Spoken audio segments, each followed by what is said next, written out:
is Cheyenne, and I am the Toxic Free Kids Program Manager at Toxic Free NC.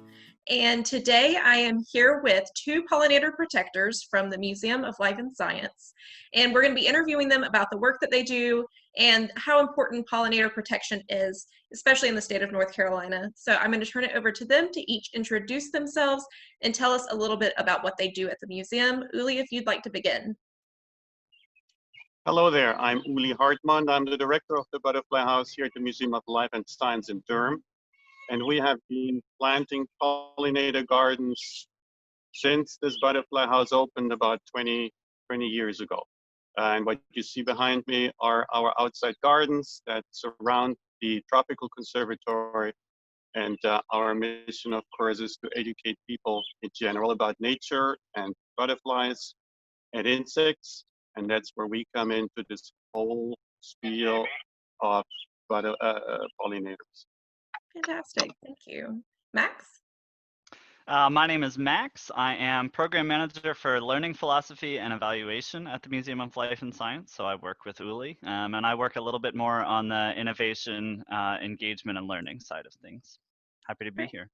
Thank you so much both for being here today and chatting with us. So could you tell us a little bit more about the different species of butterflies that you have in the collection? Well, for starters, when we talk pollinator in North Carolina, we don't usually have them in collection.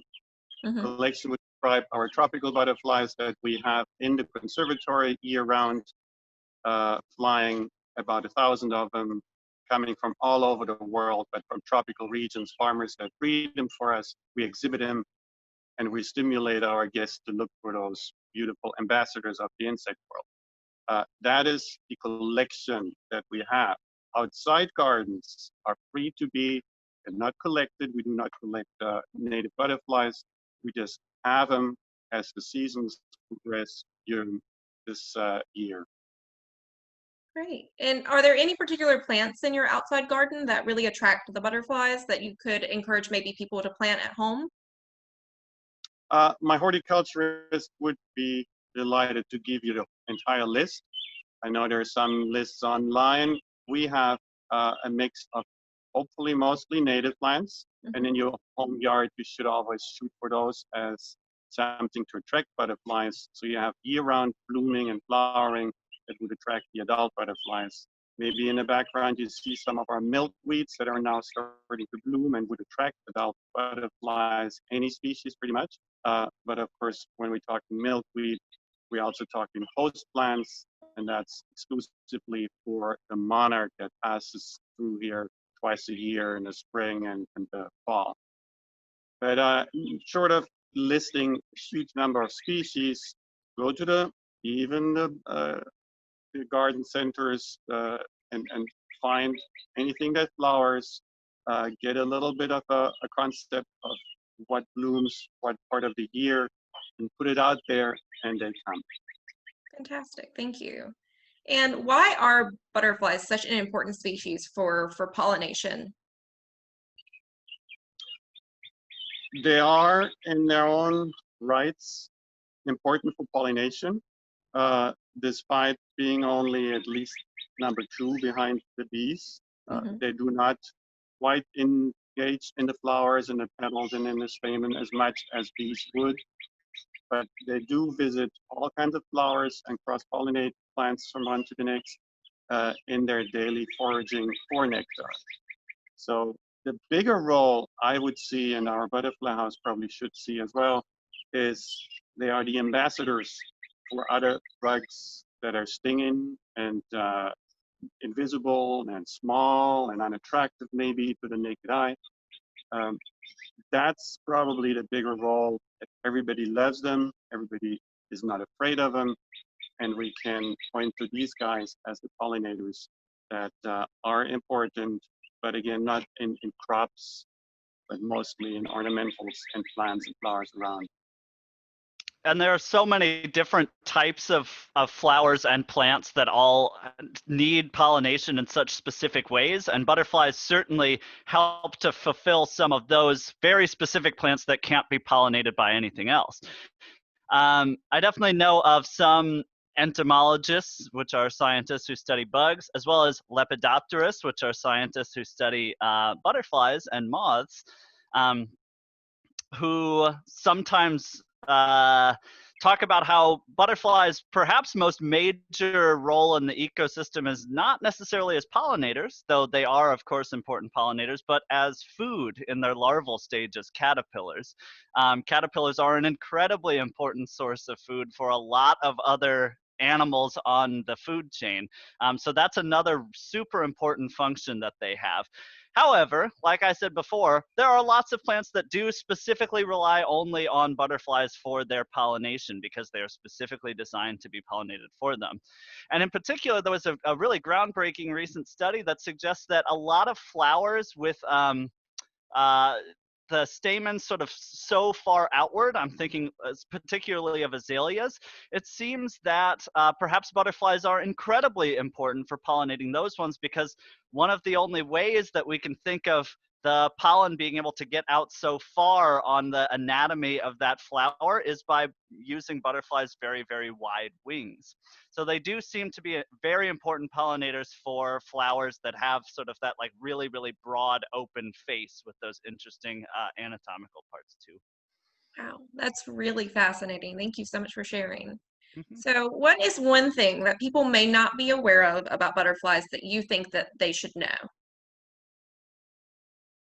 I'll go first here, and this actually builds into your last question about what you can do at your own home for butterflies. One of my favorite ways to observe butterflies is watching them do a really, really unusual behavior they have called puddling. And puddling is that if you think about the food that butterfly eats, which is a lot of like very, very sugar heavy foods, it's not quite everything that they need to do everything throughout their lifetime. And they need also salt and other minerals. And one of the best ways for them to get that, knowing that their mouths are sort of like straws and that they mostly ingest things that are liquids, is through liquids that are sort of saturated with these minerals and with that salt. And one of the best places to do that is along riverbanks or literally in puddles, hence the name puddling. So you can encourage this puddling behavior, which is literally butterflies coming down and sitting together at wet areas where there's some salt. So again, puddles, stream banks. There's some more unusual ways that they get it, which includes animal excrement. I'm sure you see where that one's going, right? But you can create a little puddling station for butterflies in your backyard by creating something like a bird feeder that perhaps has a little bit of sand or soil, that has a little bit of water so that it's nice and moist, and then put a little bit of salt in it too. And butterflies will come down and puddle there. They will ingest those minerals and salts there from the soil. I would be so remiss if I didn't mention here that there's a really, really unusual puddling behavior that's been noted in the wild. One other way that butterflies have been seen to get in particular salt, is from tears. So they have been noted being specifically around some reptiles' eyes and puddling right out of the tear ducts of turtles, alligators, stuff like that. I'd never heard that before. Thank you. That definitely is something I don't think a lot of people are aware of. So thanks. Mm-hmm. That's not the one I would have thought about, but thank you, Max. That's a great unusual thing. I was going a little more mundane. Most people that we talk to are always surprised that they need a host plant that's totally different from the flowering plant. Mhm. So that confusion is still rampant, and you have them both to nourish the larva that wants to feed as well as the adult. Yeah. No, I don't think a lot of people think about their different life stages like that. So thank you. That's probably really useful for people that are trying to plant butterfly gardens. So that's really great. And to wrap us up, what are some ways that people can get involved with the Museum of Life and Science? Well, first of all, become a member and Mhm. come and visit, at least in times that we're open. Yes. Uh, the current situation has allowed us to do a lot of, and Max can speak to that, better virtual encounters to get involved even in times when you can't visit. But the museum offers a tremendous amount of programs for younger people that come here and that bring their adults along. So there is a lifelong learning experience possible for everybody. Visit, explore, discover the scientist in yourself is what we can try to do with our guests, and our guests should and have luckily taken us up on that for many years. Great. Yeah, like Uli said in the beginning, butterflies are an incredible sort of ambassador or gateway into the natural world. And the butterfly house and the garden that Uli is sitting in right now is such a great place to expose, especially very young children, to that first sort of interaction with nature that can get them started down a lifetime of lifelong inquiry-based learning that extends to other pollinators as well, right? And especially very unusual ones. So while it's easy for us to get started with appreciating the beauty of butterflies, it can start them down a path of exploring other pollinators like bees, which might go even further down to other pollinators like wasps or bats or lizards or beetles, all of which are incredibly important pollinators as well. To Uli's point, right now, we actually have an ongoing community science project that you are welcome to, and we'd love to see you join. It is a project called Summer Bug Out, and it is on iNaturalist. Summer Bug Out is nearing its end and will wrap up next week, where I'm sitting right now, which is Pollinator Week, where we will be welcoming to our Wednesday program, Lab at Home, one of our very favorite entomologists to work with, and we'll talk about a whole bunch of different insect and other arthropod sightings that folks have had in their own backyards or neighborhoods. If you'd like to join that, iNaturalist is where this project lives, and you can look it up. It's called Summer Bug Out. Great, thank you. I'm sure lots of people would be excited to get involved in Toxic Free, especially because I work with the kids program. I'm always looking for things to suggest to families to get involved with. So thank you so much. And that wraps up our interview for today. Thank you, and I hope you guys have a great day.